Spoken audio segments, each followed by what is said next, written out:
Yeah, I don't think Baylor's in a bad spot. I've heard a lot of people suggest that they are. I mean, I guess I understand how people can read that into the rankings. But I think right now there are two things that are separating Baylor's schedule from TCU's. TCU has a win over Kansas State. Baylor has yet to play Kansas State, and they won't play them until the final weekend of the season. So once we get through that, then their conference schedules will basically be identical. The Big 12 is a true round robin. They play the same teams. So at that point, the only difference will be out of conference. Baylor played no one. I don't want to make any excuses for them whatsoever.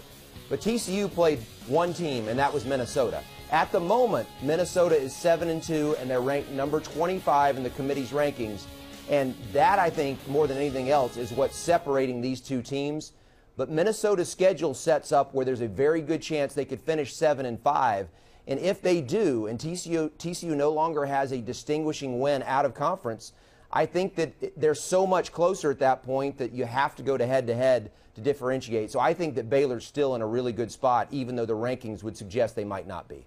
Adam, do you think the Bears are actually in a better spot than maybe the Horned Frogs? They may be. I just wonder if TCU has any chance to move up from 4. If things go crazy with the top 3 in the next few weeks, could they end up moving to 3? And then maybe the gap would be too much for Baylor to overcome. I also wonder, guys, whether the Big 12 is that deep. If West Virginia were to lose to Kansas State next week, Oklahoma already has 3 losses, one of the nation's bigger disappointments. Oklahoma State is down. Texas clearly not what it aspires to be. So is this Big 12 really as strong as the SEC West or as strong as the Pac-12, which in my view is the deepest league in the country? Could we actually see 2 Big 12 teams? I mean, there has been that discussion. 2 Big 12 teams in the top 4? At the moment, it looks like there's a better chance you could have 2 Big 12 than you could have 2 SEC.